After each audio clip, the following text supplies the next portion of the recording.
Well, hey. Neil MacDonald, it's an opinion piece that he's put forth in the CBC. I think is he kind of semi-retired now, where he just puts forth pieces. I don't think he's like gainfully employed on a regular basis anymore with CBC. But anyways, it's an opinion piece.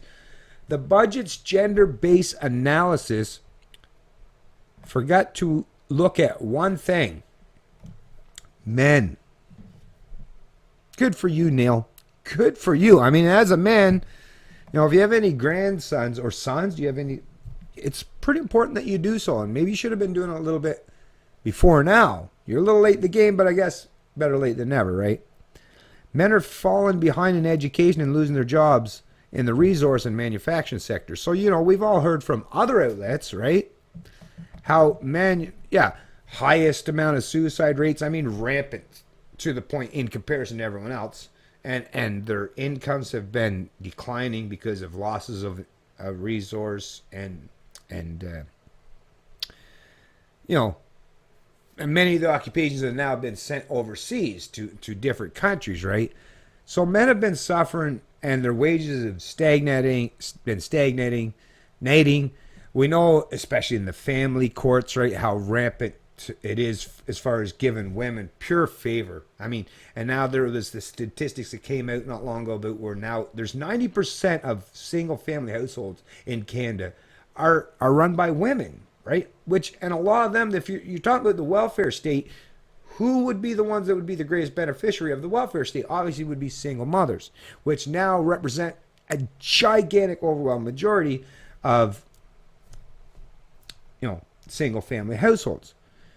Now, I'm just going to read a few paragraphs of the first, but I got to get down to the parts where I find most relevant. And like I say, when I'm reading from these articles, I don't read the entire things, but I do post a link to them. So if you think that I'm misconstruing or misrepresenting anything that I'm reading from these articles, then you can read through them yourself and see if I'm trying to bullshit you or lie to you in any way. But anyways, let's start out. In last week's federal budget, which brimmed with worthiness, Trudeau government announced its determination to identify how its spending affects men and women differently.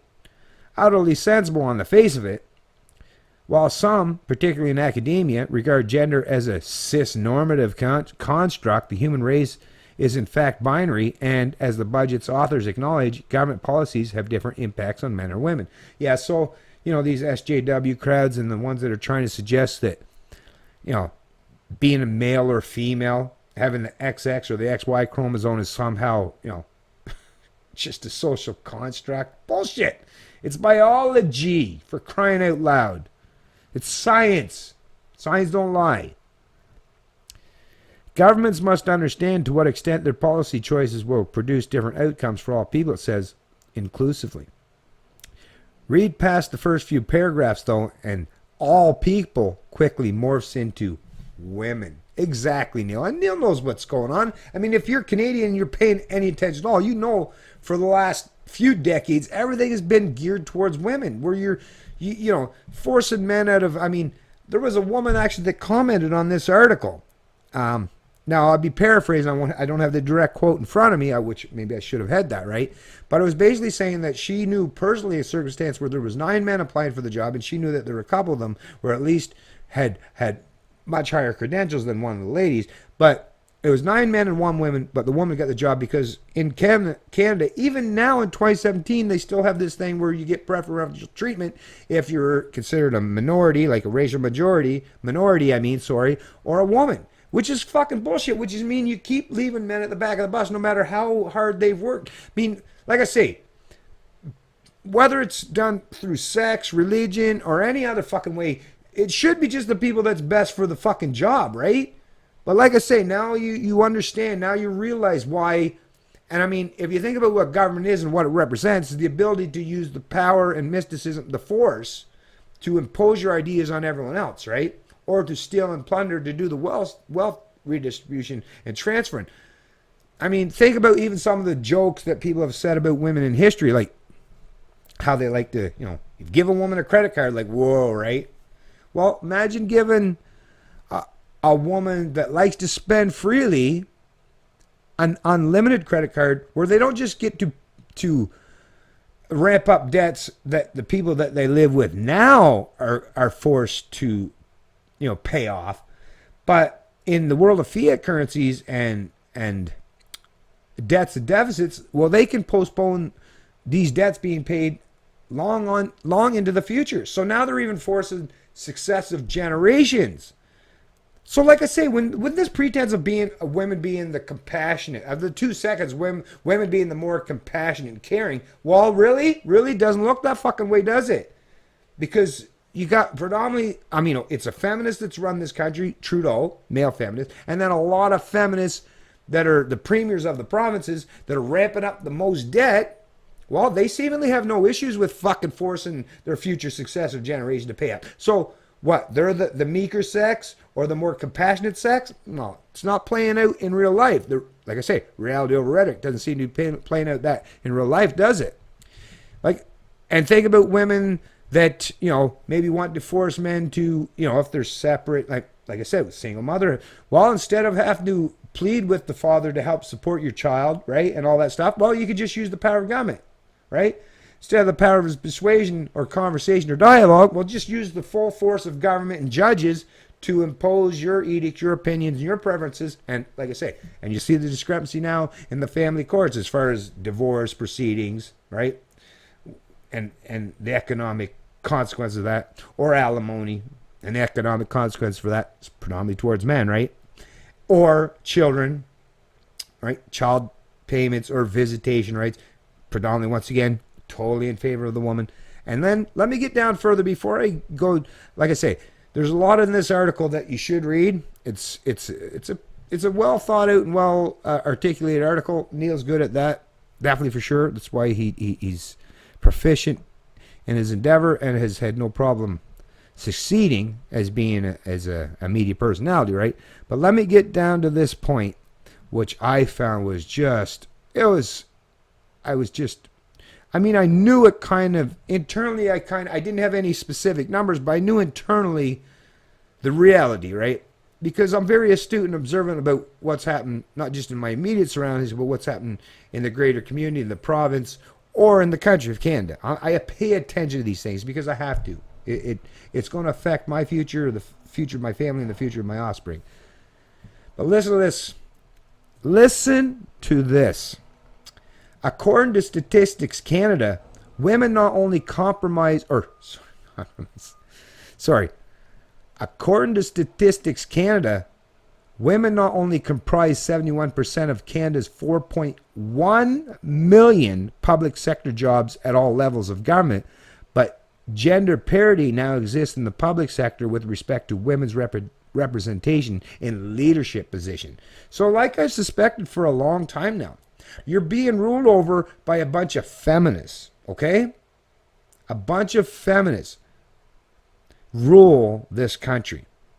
And you wonder why men are being treated like second-class citizens and why they're seeing at every junction, at every level, right? Whether it's in the courts, like family courts, or like in my personal circumstance of having these ridiculously authoritarian punishments handed out for, like, I had a few beer on an ATV on a rural trail in rural New Brunswick. I was not on no city street. I wasn't on not even a country road. I was on a trail in New Brunswick. But because of mandatory minimums brought forth by lobbying efforts by mad mothers, which are women, against drunk driving, these feminists, right? And I got to separate right now the difference between a good woman, like someone like my wife, and a feminist. There's a big, huge fucking difference between a genuine, like just a woman and a feminist. Now, I'm sorry when I got to use the term women because that's what they're talking about. You're female, okay? Female. But predominantly it's feminist what we're talking about. The people that want to jump into the fray as far as being political rulers or leaders, right? Or having the power to use forced wealth redistribution as a means to an end. These are feminists, right? These are authoritarian feminists that believe in the collective ideology. So women is a terrible word to use because no, it's not women per se, right? It's these feminists, it's these central planners, these control freaks, these sociopathic types, these female sociopaths is what they are. Feminazis is another derogatory term that gets used, but it's a pretty adept and pretty, it's a pretty good term to describe them. I mean, makes total sense.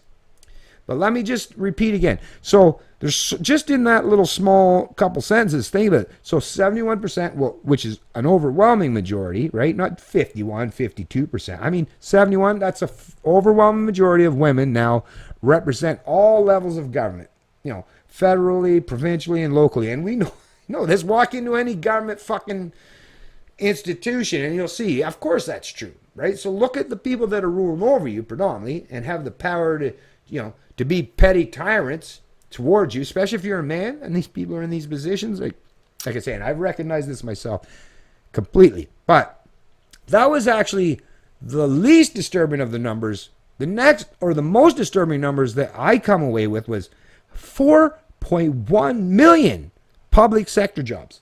4.1 million. Canada only has a fucking population of just barely 36 million. And if you take out, because I checked into it, Statistics Canada, if you take out those between just born up to age of 18, which, you know, right, you got to be gainfully employed and be an adult to become employed in the government, all that stuff. So for the youth, right, take that, and it's a fairly substantial cohort of them. It was almost 10 million.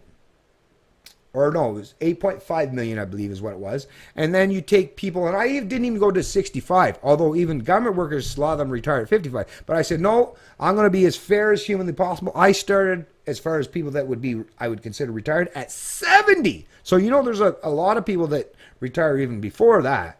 But I said, no, I'm going to stick with the 70. So with the combination of all the people that retired since they were 70 and all the people that are too young to be employed by the government, that made up, what was it, like 11.5 million or something like that.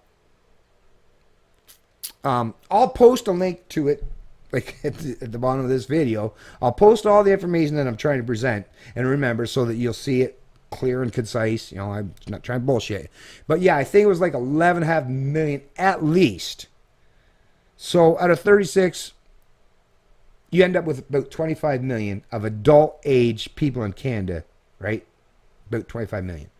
And 4.1 million of them are public sector employees. So literally, like I say, 1 in 5-ish around there, Canadians are gainfully employed by using the power of force and mysticism of wealth redistribution to get their paycheck. Socialism has a limit, folks. That's this third way, which is what modern socialists and collectivists have done. They've realized they can't push full on socialism because it'll fail immediately. So they do it increments, you know, death by 1,000 cuts, or like the frog putting the frog in the boiling water, just turned up a little bit at a time. But like I say, at the end result of all those things, even with 1,000 cuts, the first few is probably not bad. But like I say, at some stage of the game, you either bleed out, right? Or you've sucked them dry completely. But socialism has never, ever, ever, ever worked as a political or economic philosophy. Like when you try to push that completely, it never works, because you destroy the incentive of the individual, of the human being. And once you've completely destroyed the incentive of the individual, of the human being, where they recognize that, well, you're taking more than I even get to keep for myself, well, they just won't provide any more than what they need for themselves. There's no way you can trick the human mind into wanting to provide more when they recognize that it's a failing model and it's not being, if they're producing it, it's not helping them. There are some people that are that altruistic, I suppose, that they will sacrifice themselves every day, day in, day out. Very, very few people. So like I say, in reality, none of this ever plays out in the way these socialists or these center planning constructionists ever try to put forth. But think about it. 71% are women, and 4.1 million public sector jobs in a country of only just over 36 million. And like this things even suggest, even in the leadership positions, they have now exceeded or met the level of half of them, even at the highest levels of power, are now women. And like Trudeau wouldn't be considered a woman, but he's still a feminist. So even the ones, if you've made it to the highest echelons of the highest stages of power in government, you're pretty much, there's no doubt about it, you pretty much have to be aligned with the ideology that's put forth and promoted by these central planning types like Trudeau, feminists. You have to be of that mindset if you're going to reach that stage, whether you're male or female. So like I say, men have been put at the back of the bus nowadays, and not these central planning control freak men. It's the good, decent, hardworking people that don't care to get into government, don't look to use their prowess, their power, their accomplishments, or the capacities to force their ideas, ideologies, or their strengths onto others. You're hurting those people that don't ever look to that pretense at all. So in reality, it's a lot of, and I won't even get into it, but men now represent a huge, well, overwhelming majority of suicides are men. And a lot of it can be correlated and pointed to the fact that, yeah, like I say, can you expect it? When men are being ruled over by people that have no normal abilities or accomplishment that would give them that power in any general sense of the term, like I say, what that does to the psychology of a strong, independent male, you're destroying that, and the future generations are seeing what's happening. Like I say, your kids, your grandkids, they're being observant. They're seeing what's happened. And the long-term consequences and ramifications for this constant promotion of feminism in Canada is going to be very hurtful. And it won't just be for men and boys. We're seeing even young girls and women are suffering as a result of the destruction of the family and the promotion of feminism, of women being the dominant roles, having the dominant roles and leaders in the world. It's not to suggest that women don't have any capacity in some way, shape, or form, but like I'm saying, as long as you destroy what nature has built up over countless millennia, as far as and all the things that has taken us to get to this point, the continuation, the suppression of the male in the hopes of propping up the woman to be the dominant power, like the future's female bullshit, you're not helping society. You're not helping women, you're not helping young girls, you're not helping young boys, and you're not even helping men. You're not helping anyone. You're furthering the destruction, you're furthering the pace, you're picking up the pace of that race to the bottom, to the lowest common denominator. I don't know when you're going to recognize and realize that that's a bad, bad path to be on, and you really should be putting the brakes on and getting back to, if you really care about equality, then stop trying to pit the sexes against the other. Stop trying to use the force of government and mysticism as a means to an end. And you'll see that all of a sudden, if that were to happen, you'll realize that, damn, that's all we need to do? That was it? Stop giving each other, male or female, the pretense of using force or coercion or violence as a means to an end each other. If we could get to the point where we stop using that from either side of the sex spectrum, you'll see that the future of humanity will be much more brighter and will be much more prosperous, happier. Children will benefit greatly. That's a guaranteed. That's something that you will see it happen the minute this stuff ends. It's Canadian Libertarian. I love liberty.